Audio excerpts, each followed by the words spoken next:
तो आदाब, नमस्कार, गुड इवनिंग, सत श्री अकाल। एक बार फिर आप तमाम लोगों का स्वागत है क्राइम तक की कहानी के इस एपिसोड में। उम्मीद है पूरी फैमिली अच्छी होगी, अपना और अपनों का ख्याल रख रही होगी। चेन्नई में दो दोस्त रहा करते थे। एक का नाम नंदिनी और दूसरे का नाम वेत्रीमारन। ये दोनों बचपन के दोस्त थे। अक्सर दोस्तों में कुछ लड़ाई झगड़ा भी होता है, कई बार एक दूसरे से मुंह फुला लेते हैं, बातचीत होती नहीं, बंद होती। ऐसा हम सबके साथ होता है, मेरे साथ भी होता है। लेकिन फिर दोस्त दोस्त होते हैं, पलट कर एक दूसरे के सामने आ ही जाते हैं, तमाम जो गिले शिकवे हैं दूर हो जाते हैं। तो नंदिनी और जो वेत्रीमारन है, इनके बीच में भी कई बार मनमुटाव होता, झगड़ा होता है, लेकिन फिर आपस में एक हो जाते। इत्तेफाक से अभी 3 दिन पहले 24 दिसंबर को नंदिनी का बर्थडे था। अब उससे पहले कुछ झगड़ा हुआ, वेत्रीमारन से उसकी बातचीत बंद थी। अचानक 23 दिसंबर को वेत्रीमारन नंदिनी को फ़ोन करता है और कहता है कि चलो लड़ाई झगड़ा ख़त्म करते हैं, तुम्हारा बर्थडे है तो कल मिलते हैं, कल हम लोग साथ रहते हैं और तुम्हारा बर्थडे धूमधाम से मनाता हूँ और उसके साथ ही मैं तुम्हें एक सरप्राइज़ गिफ्ट दूँगा। नंदिनी को भी लगता है दोस्ती में लड़ाई कितना लंबा खींचें, चलो वो खुश हो जाती है और इस बात पे और खुश होती है कि उसे सरप्राइज़ गिफ्ट मिलने वाला है। वो कहती है ठीक है, मैं तैयार हूँ। 24 दिसंबर की तारीख आती है। वादे के मुताबिक नंदिनी तैयार थी। जो वेत्रीमारन है वो अपनी कार लेकर नंदिनी के पास पहुँचता उसे लेने के लिए। अच्छा, नंदिनी जो है वो एक चेन्नई की आईटी कंपनी में सॉफ्टवेयर इंजीनियर है और वेत्रीमारन एक आईटी कंपनी में वो भी काम करता है, दोनों अच्छे पोस्ट में, ठीक ठाक सैलरी, पढ़े लिखे लोग। तो नंदिनी को पिक करता है वेत्रीमारन और फिर अपने साथ चेन्नई में पहले इधर बीच पे कहीं और घुमाता है, फिर उसके बाद मॉल ले जाता है। जो नंदिनी की पसंदीदा चीज़ें हैं वो उसकी शॉपिंग कराता है, उसे कपड़े दिलाता है, फिर दोनों लंच करते हैं, कॉफ़ी पीते हैं। इसके बाद फिर वो उसको कहीं और मार्केट में ले जाता है, वहाँ से भी उसकी पसंद की चीज़ें दिलाता है और बार बार एक चीज़ कहता है कि तुम्हारा सरप्राइज़ गिफ्ट जो है वो आखिर में। इसके बाद शाम हो जाती है, कहता है कि आज तुम्हारा बर्थडे है, कुछ नए काम भी करते हैं। तो उसको किसी अनाथालय में ले जाता है। अनाथालय जो वहाँ बच्चे थे गरीब, तो वहाँ पे नंदिनी के बर्थडे की वजह से वो उन बच्चों को कुछ गिफ्ट देते हैं अनाथालय में जाकर, और ये काम वेत्रीमारन ही करता है। नंदिनी भी खुश हो जाती है कि देखो उसका दोस्त उसका कितना ख्याल रख रहा है। अब शाम लगभग होने को है। नंदिनी बीच में कई बार पूछती भी कि सरप्राइज़ गिफ्ट भी दे दो, कहता उसके लिए इंतज़ार करो। अब शाम होने वाली है, नंदिनी को घर भी वापस लौटना है। उसने कहा गिफ्ट, उसने कहा चलो देते हैं। दोनों कार में बैठते हैं। इसके बाद करीब शाम के 7:15 बज चुके थे, अंधेरा हो चुका था। गाड़ी चल पड़ती है, लेकिन गाड़ी का रुख उस तरफ नहीं था जहां नंदिनी रहती थी, बल्कि गाड़ी किसी और डायरेक्शन में दौड़ रही थी। नंदिनी को लगता है कि शायद इस सरप्राइज बर्थडे गिफ्ट के लिए कहीं और जाना है। अब गाड़ी थोड़ा सा शहर के बाहर निकल जाती है। इसके बाद एक सुनसान जगह पर गाड़ी रुकती है। उस सुनसान जगह पर एक टूटा फूटा, या ये कहें कि अंडर कंस्ट्रक्शन एक मकान था। उस मकान के आसपास कोई शख्स नहीं था, बिल्कुल सन्नाटा। वेत्रीमारन गाड़ी से उतरता है, नंदिनी को कहता उतरो, आओ, अब सरप्राइज गिफ्ट देने का वक्त आ गया। दोस्त और दोस्त से मिलने वाले उस सरप्राइज गिफ्ट को हासिल करने के लिए नंदिनी भी काफ़ी बेचैन थी। तो वो वेत्रीमारन के कहने के मुताबिक कार से उतरती है। उसके बाद वो उस अंडर कंस्ट्रक्शन घर के अंदर उसे ले जाता, हाथ पकड़कर। वहाँ पे एक कोई मुंडे टाइप की कोई चीज़ होगी, वहाँ कहता है कि तुम बैठ जाओ। बैठाने के बाद कहता है कि ये जो सरप्राइज गिफ्ट है इसको देने की कुछ शर्तें। नंदिनी कहती है मुझे मंजूर है। कहता पहले अपनी आंखें बंद करो। नंदिनी आंखें बंद कर लेती है। कहता नहीं, तुम बीच में चीटिंग कर सकती हो, इसलिए तुम्हारी आंखों पे मैं पट्टी बांधूंगा। वो अपना रुमाल निकालता है और नंदिनी की आंखों पे रुमाल बांध देता है। नंदिनी कहती कोई बात नहीं, गिफ्ट दो। फिर वो कहता नहीं तुम आंखें नहीं, तुम फिर हाथ से और ये सारी चीज़ों से पता कर लोगे गिफ्ट क्या है। तुम्हें जो तुम्हारे हाथ भी बांधने हैं। नन्ही खुशी खुशी अपने दोनों हाथ आगे कर देती है। आंखों पर पट्टी चढ़ चुकी थी। जब वो हाथ आगे बढ़ती है तो अचानक उसे लगता है कि कोई चेन जैसी चीज उसके हाथों से टकरा रही। उसके दोनों हाथ अब जंजीर से बन चुके थे और उस जंजीर पे एक ताला लगा दिया गया। अब नन्ही बेचैन, लेकिन अब भी वो अपने दोस्त की दोस्ती पर फख्र और कह रही है अब गिफ्ट दे ही दो, इतना क्यों इंतजार करा रहे हो। कहता नहीं तुम फिर खड़ी होकर भागने लगोगी गिफ्ट को देखकर खुशी में। तो मैं नहीं चाहता हूँ, मैं चाहता हूँ तुम बैठ कर उसी हिसाब से देखो, फिर मैं एक एक करके जब तुम नॉर्मल हो जाओगी तो फिर सारी चीज़ें खोल दूंगा, तो तुम्हारे पैर भी बांधूंगा। नन्ही फिर खुशी खुशी तैयार हो जाती है। थोड़ी देर के बाद उसे पैर में भी एहसास होता है कि कोई चीज़ लिपट रही है, वो भी एक जंजीर थी। अब दोनों पैर को करीब लाकर जंजीर से बांधने के बाद उसमें भी वो ताला लगा देता है। अब नंदिनी बैठी हुई है, उसकी आंखों पर पट्टी है, दोनों हाथ आगे की तरफ यूं और उसमें जंजीर और ताला लगा हुआ है। दोनों पैर ज़मीन पर हैं और दोनों पैरों के भी जंजीर से बांधा जा चुका और ताला लगा हुआ है। तो एक तरह से अब नंदिनी बेबस है, न वो खड़ी होकर चल सकती है, न अपने हाथ से कुछ छू सकती है और न सामने कुछ देख सकती है। जब ये सब कुछ हो गया तो नन्ही कहा कि मुझे लेट हो रहा, अब घर भी जाना है, बहुत हुआ, चलो अब तुम मुझे सरप्राइज गिफ्ट दो। और ये सारी चीज़ें करते हुए बार बार वेत्रीमारन ये भी कह रहा है कि तुम्हारा बर्थडे है और ऐसा सरप्राइज गिफ्ट तुम्हें कभी किसी ने नहीं दिया होगा जो मैं आज देने जा रहा हूँ। और नन्ही का जोश या एक्साइटमेंट एक तरह से बढ़ता जा रहा है। ये सब कुछ हो गया, अब वो सिर्फ गिफ्ट का इंतज़ार कर रही है। उसे लग रहा है कि अब वेत्रीमारन को गिफ्ट देगा और उसकी आंखों की पट्टी खुलेगी, हाथों की जंजीर खुलेगी, पैरों की जंजीर खुलेगी और वो गिफ्ट लेगी और फिर दोनों घर जाएंगे। लेकिन तभी अचानक उसे एहसास हुआ कि जैसे उसके सर से नीचे धीरे धीरे कुछ पानी टपक रहा है। तभी उसने स्मेल किया, उसे लगा कि ये पेट्रोल या शायद मिट्टी का तेल है। वो अचानक घबरा गई, बोली ये क्या है। वेत्रीमारन कुछ भी नहीं कह रहा। धीरे धीरे वो, या जो भी, चूंकि वो देख नहीं रही कि सामने कौन है, उसके पूरे बदन को पेट्रोल या फिर केरोसिन ऑयल से एक तरह से नहला दिया गया। अब इससे पहले कि नंदिनी कुछ समझ पाती, कुछ कह पाती, वो चीख रही है कि क्या कर रहे हो, ये क्या है, ये क्या है। तब तक एक आग, माचिस की तीली या लाइटर, उससे शोला निकलता है और उस पेट्रोल या फिर केरोसिन ऑयल से भीगी नंदिनी के जिस्म पर वो शोला डाल दिया जाता है। देखते ही देखते अचानक आग की लौ पकड़ लेती है और अब नंदिनी जिंदा जल रही है। वो बेतहाशा अब चीख रही है, चिल्ला रही है, लेकिन वो सुनसान इलाका कुछ सुनने वाला नहीं। और वो बार बार कह रही है वेत्रीमारन मुझे बचाओ, वेत्रीमारन तुम ये क्या कर रहे हो, तुम ऐसा क्यों कर रहे हो। लेकिन उधर से कोई जवाब नहीं। जब आग की लपटें तेज होने लगी और अब नंदिनी अपनी पूरी ताकत से चीखने लगी खुद को आखिरी वक्त तक बचाने के लिए, तब वेत्रीमारन को लगा कि शायद कुछ लोग उसकी चीख सुनकर इधर आ जाएंगे। वो घबरा गया। वो वहां से फौरन दौड़ता है, अपनी गाड़ी में बैठता है और निकल जाता है। उसके निकलते ही इत्तेफाक की बात है कि कुछ लोग उस रास्ते से गुजर रहे हैं और गुजर रहे हैं। अचानक उन्हें एक लड़की की चीख की आवाज़ सुनाई देती है एक सन्नाटे में। वो सब परेशान देखते हैं आसपास, तो वही एक अंडर कंस्ट्रक्शन घर। वो हिम्मत दिखाते हैं, जाते हैं, तो उनकी आंखें फटी की फटी रह जाती है। देखती हैं कि एक लड़की जिसके दोनों हाथ पैर में जंजीर है, बुरी तरह से आग ने उसको घेर रखा है और वो लगातार चीख रही है, रो रही है, बचाने की मदद कर रही है।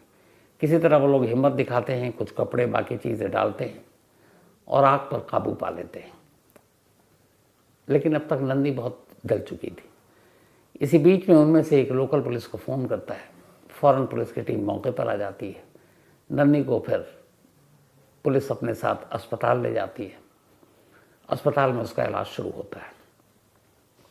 नंदिनी अभी होश में थी। पुलिस अब उससे फिर भी पूछती है कि आपका कोई फैमिली, कोई ये बताएं किसी को, कोई नंबर, कोई शख्स जिसको बुलाया जा सके।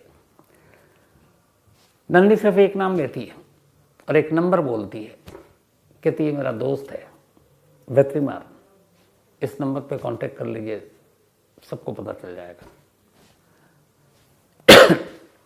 पुलिस नंबर लेती है, वेत्रीमारन को फ़ोन करती है, बताती है कि मैं इधर से पुलिस इस हॉस्पिटल से। वेत्रीमारन एक फ़ोन पर ये सुन करके सामने से पुलिस से घबरा जाता है, लेकिन तभी पुलिस वाला कहता है कि एक लेडी है जिनको किसी ने जलाने की कोशिश की, वो अस्पताल में है, और अभी उन्होंने, जब हमने पूछा कोई आपका परिवार का या कोई दोस्त, तो उन्होंने आपका नंबर दिया, तो वो यहाँ एडमिट हैं, आप आ जाइए उनको देखने के लिए। वेत्रीमारन कहता है जी मैं उनका दोस्त हूँ, मैं अभी आ रहा हूँ। थोड़ी देर के बाद वेत्रीमारन उस पुलिस के बताए अस्पताल में पहुँच जाता है। वहाँ जाता है, पुलिस वाले उससे पूछते हैं, अब चूँकि वो बहुत ज़्यादा जली हुई है तो वो बिल्कुल आईसीयू के बंद वार्ड जो होता है उसमें है। पुलिस वाले उससे पूछते हैं, बताता है कि हाँ मैं इसका दोस्त हूँ, इनका नाम नंदिनी है, आज इनका बर्थडे था, लेकिन ये पता नहीं कि ये सब कुछ कैसे हुआ। तो पुलिस वाले कहते हैं अच्छा कोई बात नहीं। अब नंदिनी का भी कोई स्टेटमेंट नहीं लिया गया है, हालत ख़राब है। अब पुलिस इंतज़ार कर रही है कि शायद वो थोड़ी बेहतर हो तो आगे कुछ बता सके, लेकिन ये इंतज़ार ख़त्म हो गया, इसलिए कि कुछ देर के बाद नंदिनी ने दम तोड़ दिया। अब नंदिनी की मौत हो गई। जब मौत हुई तो पुलिस ने अब अस्पताल में देखना शुरू किया, पूछना शुरू किया कि ये वेत्रीमारन जो जिसको बुलाया गया था, जिसका नंदिनी ने नंबर दिया था, वो कहाँ है।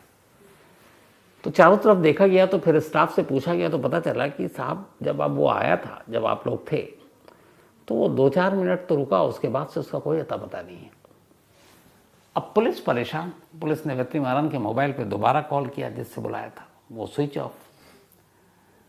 पुलिस को लगा कि ये कैसे हो सकता है कि एक मरती हुई लड़की आखिरी वक्त में अपने एक दोस्त का नंबर दे रही है और कह रही है कि यही है सब कुछ, और वो उसको मरता हुआ छोड़कर अस्पताल से भाग गया।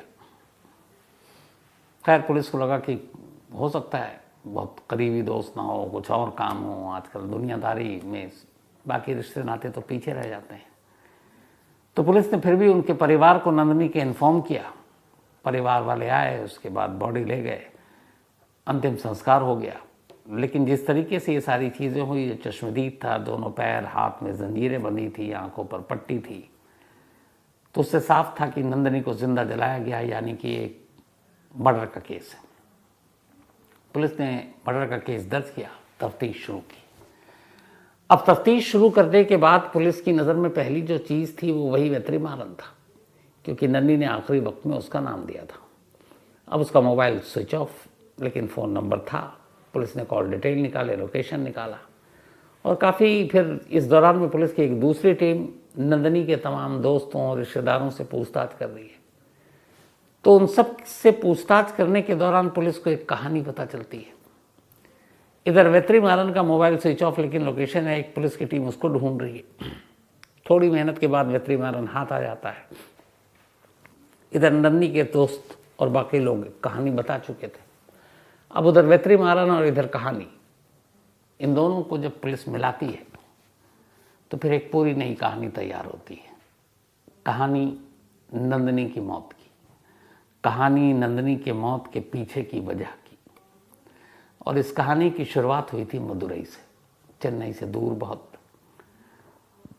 तब नंदिनी मदुरई के गर्ल्स स्कूल में पढ़ा करती थी, और उसी स्कूल में एक लड़की पढ़ा करती थी, उसका नाम था गुरुगेश्वरी।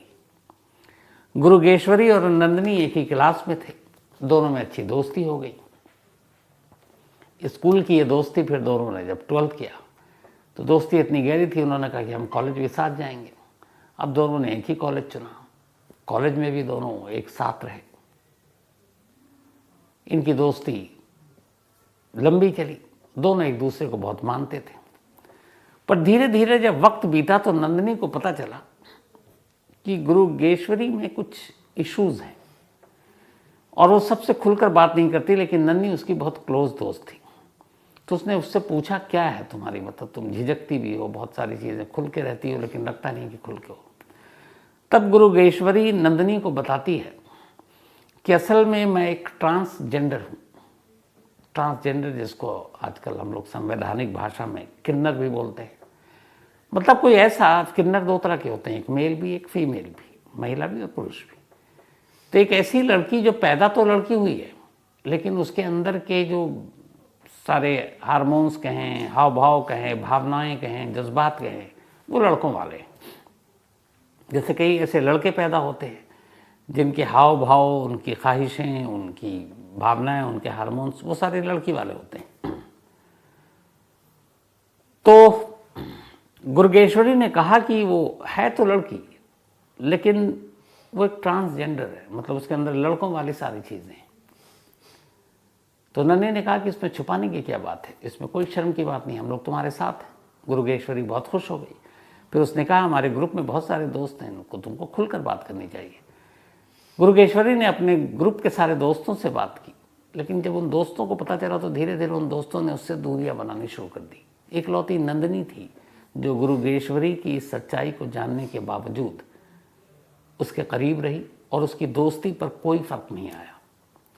इस दौरान में दोनों की पढ़ाई कंप्लीट हो गई, दोनों अच्छी पढ़ाई की थी, अच्छी नौकरी मिली। नंदी सॉफ्टवेयर इंजीनियर बन गई, गुरुगेश्वरी एक IT कंपनी में ज्वाइन कर लिया। फिर एक रोज़ उसने नंदिनी से कहा कि मैं चूँकि ट्रांसजेंडर एक किन्नर हूँ, तो मैं ऑपरेशन कराना चाहता हूँ, और उस ऑपरेशन के बाद मैं पूरी तरह से एक मर्द की तरह अपनी ज़िंदगी जीऊँगा। अभी तक वो गर्ल्स स्कूल और वहाँ पे वो एक लड़की वाले टाइप में रहती थी, और दोनों नंदिनी और वो एक तरह से लड़की में दोस्ती थी। नंदिनी ने कहा कि अगर तुम्हें इससे खुशी मिलती है तो तुम बेशक कराओ। इसके बाद गुरुगेश्वरी ने ऑपरेशन कराया।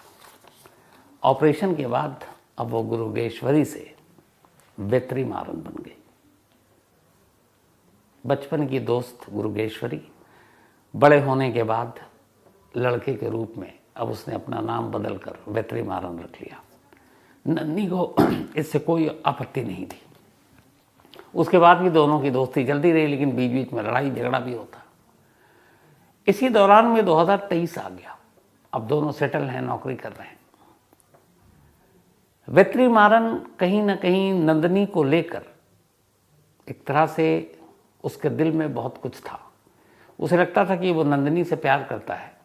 उसे ये भी लगता था कि अब उसने ऑपरेशन करा लिया है और वो एक लड़की से लड़का बन चुका है, तो नंदिनी उसके लिए एक बहुत बेस्ट लड़की होगी शादी के लिए। तो धीरे धीरे करके उसने एक रोज़ नंदिनी से अपने दिल की बात कह दी। नंदिनी को ये बात बड़ी बुरी लगी। उसने कहा देखो हम बचपन से दोस्त हैं, मैंने कभी तुम्हारे बारे में ऐसा नहीं सोचा। एक तो ये उम्र का एक बड़ा हिस्सा हम दोनों ने लड़कियों के साथ ही तरह ही गुजारी, क्योंकि तुम गुरुगेश्वरी थी। अब इस मोड़ पर आकर तुमने ये जो भी किया, और मैं तुम्हारे फैसले से वो थी कि तुम जो करना चाहो, जिससे तुम्हें खुशी मिले, तुम लड़की से लड़का बन जाओ, लेकिन मेरी इस दोस्ती को या इन चीज़ों को तुम उस एंगल से मत देखो कि मैं तुमसे प्यार करती हूँ। अब ये बात बेत्री मारन को बड़ी बुरी लगी। इसी बीच में बेत्री मारन ने कई बार देखा कि वो किसी और लड़के से बात कर रही है, हंस कर बात कर रही है।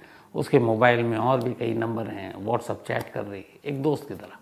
बेत्री मारन को लगा कि ये बहुत बुरा कर रही है, क्योंकि नंदिनी सिर्फ मेरी है, वही एक तरफा इश्क का जुनून। उसने फिर नंदिनी से एक दो बार और कहा कि देख लो हम दोनों की ज़िंदगी अच्छी निभेगी। नंदिनी ने साफ मना कर दिया। इसी मना करने की वजह से दोनों के बीच में बातचीत बंद थी, और ये बात थी अक्टूबर-नवंबर की। लंबे वक्त तक बातचीत बंद रही। ऑपरेशन कराया था गुरुगेश्वरी ने जाकर बेंगलुरु में, और बेंगलुरु में ही वो नौकरी कर रहा था। नंदिनी चेन्नई में नौकरी कर रही थी। तो अक्टूबर-नवंबर में फिर उसने इस टॉपिक को छेड़ा और दोनों में झगड़ा हो गया, बातचीत बंद हो गई। इसी दौरान में 23 दिसंबर को काफ़ी लंबे टाइम के बाद बेत्री मारन ने नंदिनी को फ़ोन किया। उसने कहा चलो पुरानी बातों को छोड़ते हैं, नई ज़िंदगी शुरू करते हैं। तुम्हारे फैसले से मैं सहमत हूँ, तुम अपनी ज़िंदगी जियो, मैं अपनी, लेकिन हमारी दोस्ती तो कायम है। तो इसी दोस्ती के नाम तुम्हारा बर्थडे साथ सेलिब्रेट करेंगे, और इस बार मैं तुम्हें एक सरप्राइज़ गिफ्ट दूंगा। ये कॉल उसने 23 दिसंबर को किया, और 24 दिसंबर को वो सरप्राइज़ गिफ्ट यही था जो मैंने आपको शुरुआत में बताई। आँखों पे पट्टी, दोनों हाथों में चेन ताले, पैर में चेन ताले, और उसके बाद नंदिनी को जिंदा जलाना, ये उसका सरप्राइज गिफ्ट था। बेकरी महारन पुलिस के कब्जे में है, फिलहाल पुलिस के इस कस्टडी में है, पुलिस उससे पूछताछ कर रही है और बाकी तमाम चीज़ें सबूत इकट्ठा करने की कोशिश कर रही है। तो ये थी एक सरप्राइज बर्थडे गिफ्ट की कहानी। कैसे कैसे लोग इस दुनिया में होते हैं। अब कहानी ख़त्म करूं उससे पहले वही अपना सिलसिला, आज नेहा सली इनका बर्थडे है, तो हैप्पी बर्थडे नेहा। और ये जो भेजा है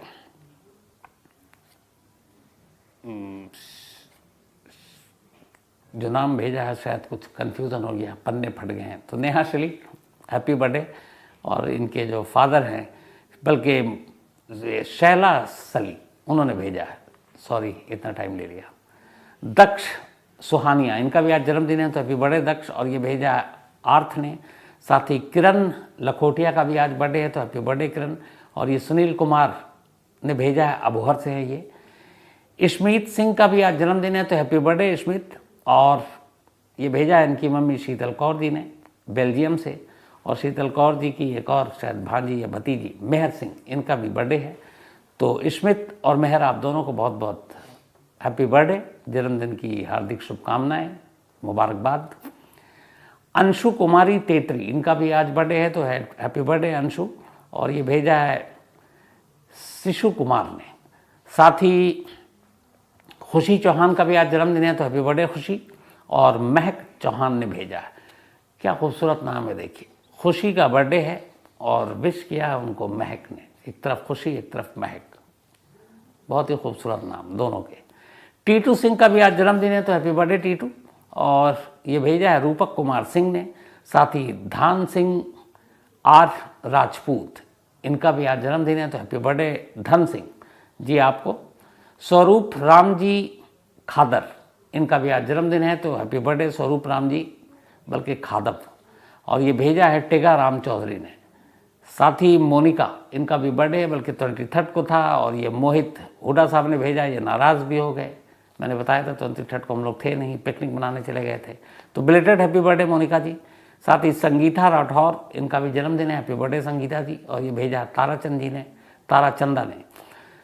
संदीप कालियाल, इनका भी बर्थडे कल था, बल्कि 25 को, तो बिलेटेड हैप्पी बर्थडे संदीप। और ये भेजा है दीपक कालियाल ने, थैंक यू सो मच आपके इस मेल के लिए भी। साथ ही आज रीटा मेंडोंजा और शोन मेंडोंजा, इन दोनों की एनिवर्सरी है और आप दोनों को बहुत बहुत बधाई। और 20 दिसंबर को शोन मेंडोंजा का बर्थडे भी था, तो बिलेटेड हैप्पी बर्थडे। ये दोनों इस वक्त लीस्टर लंदन में हैं। इसके अलावा मनीषा पाल ने एक मेल लिखा है आज, और इन्होंने पूछा कि मुझे क्या करना चाहिए। शॉर्ट में आपको कहानी सुनाता हूँ। ये एक बस में जा रही थी, अपने बच्चे को लेने के लिए स्कूल से लेकर बल्कि लौट रही थी। तो उसी बस में अचानक जहाँ ये बैठी उसके बराबर में एक लड़का बैठा हुआ था, हुडी वुडी पहनकर। और जब बस चली तो अचानक उन्हें बड़ी तेज़ बदबू आई। उन्होंने देखा आगे एक और कोई महिला बैठी हुई है, महसूस किया कि उनको भी वैसी प्रॉब्लम आ रही है। तो ऐसी तेज़ बदबू ऐसी लगी हुई, कोई सड़ी हुई बहुत सारी कोई चीज़ लेकर बैठा हुआ है। तो जब बर्दाश्त नहीं हुआ मनीषा पाल जी को, तो उन्होंने उस लड़के से पूछा कि तुम्हारे बैग में क्या, मतलब कहाँ जा रहे हो तुम? तो उसने कहा अगले स्टॉप पे शायद उतर जाऊंगा। तो उन्होंने उससे पूछा कि ये बदबू, तो उसने कहा कि शायद बस में कोई चूहा मर गया होगा। तो हैरानी की बात हुई कि बस में चूहा कैसे मर सकता है। खैर इसके बाद वो लड़का अगले स्टॉप पर उतर गया और उसके उतरते ही वो बदबू खत्म हो गई। अब मनीषा पाल जी का ये कहना है कि जब वो बैठा हुआ था तो उस बैग में कोई ऐसी चीज़ थी जिससे वो बदबू आ रही थी। अब वो पता नहीं कोई सड़ा हुआ मांस या क्या, कुछ भी हो सकता है। तो उन्होंने कहा वो उतर गया, लेकिन मैं ये सोच रही हूँ कि मुझे क्या उससे डायरेक्ट पूछना चाहिए था कि इस बैग में क्या लेकर जा रहे हो या और क्या, ऐसे में मुझे क्या करना चाहिए था। तो मनीषा जी बड़ा सिंपल सा था, आप बस में बैठी थी, उस बस में पक्का 2 लोग और होंगे, एक कंडक्टर एक ड्राइवर। तो आप सिर्फ धीरे से, ये भी ना बताते हुए कि आपको कोई एतराज़ है, अपनी सुरक्षा का ध्यान में रखते हुए आप कंडक्टर को बोल सकती थी कि एक शख्स इस बैग में है और बैग से कुछ बड़ी अजीब सी बदबू आ रही है, मालूम नहीं क्या है।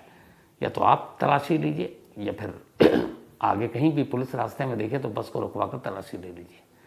तो उससे आपको भी कोई आँच नहीं आती और काम भी हो जाता। तो ऐसे सिचुएशन जब भी आए, कई बार होता है, खुद हीरो बनने की ज़रूरत नहीं है। हाँ, जहाँ आपको कोई लोकल, जैसे आप गुजर रहे हैं, पुलिस वाला देखे फ़ौरन रुक जाइए।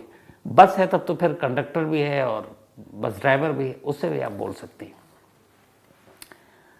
इसके अलावा बहुत सारे लोगों ने मेल किया था, जो कहानी पुनर्जन्म की सुनाई थी मैंने, उसमें यह था कि क्या उस बच्चे ने, टीटू ने कातिल को अपने पकड़वाया था, तो उसको जो कातिल का चेहरा था वो थोड़ा बहुत बता तो रहा था, लेकिन उसके बयान के आधार पर कातिल तक पुलिस नहीं पहुंची और ना ही उस केस को उतनी सीरियसली खोला गया। तो बेशक उसको अपने पुराने जन्म की बात याद थी, लेकिन वो अपने उस दौर के कातिल को पकड़वा नहीं पाया। ये केस आज भी अनसॉल्व है, जो मर्डर हुआ था। And thank you professor Sunil Verma ji, ये न्यूयॉर्क से हैं और वहाँ यूनिवर्सिटी में पढ़ाते हैं, और आपके इस प्यार भरे मेल के लिए पक्का न्यूयॉर्क कभी आने का मौका मिला तो ज़रूर आपसे मिलूँगा, और कभी आप इंडिया आएँ तो ज़रूर बताइएगा, और आपके इस प्यार के लिए मैं बड़ा आभारी भी हूँ। साथ ही Raju Arora, thank you so much Raju भाई, आपका भी। तो आज कहानी में इतना ही, लेकिन कहानी ख़त्म करूँ उससे पहले एक बड़ी इंपॉर्टेंट आपको जानकारी देता हूँ। ये कहानी आपने सुनी भी है क्राइम तक के ही एपिसोड में। हमारे इंडिया टुडे ओरिजिनल की एक और सीरीज, एक डॉक्यूमेंट्री नेटफ्लिक्स पे अभी आई है 22 दिसंबर को, करी एंड साइनाइड। बहुत ही मतलब इंटरेस्टिंग भी कहें, आप ये कहें कि चौंकाने वाली कहानी, जिसमें बहुत सारे रहस्य भी हैं। तो करी and cyanide, the jolly Joseph case. आपको याद होगा, इसमें मैंने सुनाई थी कि एक कैसे एक लेडी 14 साल के अंदर 7 मर्डर करती है प्रॉपर्टी को हासिल करने के लिए, और कैसे उन 14 सालों में वो 7 को मारती है, किसी को भनक तक नहीं मिलती। फिर जब एक एक कर कब्र से लाशें बाहर आती हैं तो ये केस सामने आता है। तो एक बहुत ही थ्रिलिंग स्टोरी, जो एक डॉक्यूमेंट्री बनाई है इंडिया टुडे ओरिजिनल ने। हमारी टीम में एक चांदनी है, वो सारा इसको देखती हैं, और कमाल की बात यह है कि पूरे वर्ल्ड में इस वक्त रैंकिंग में नंबर 4 पे है ये, पूरे वर्ल्ड में, और शायद 10 कंट्री में तो ये ट्रेंड भी कर रहा है ये डॉक्यूमेंट्री जो है। तो फेस्टिव सीजन भी चल रहा है, आप लोग आजकल छुट्टियां भी मनाएंगे, तो नेटफ्लिक्स पर करी एंड साइनाइड एक बार ज़रूर देखिए और अपनी राय भी दीजिएगा। और हाँ, आप लोगों की उसके लिए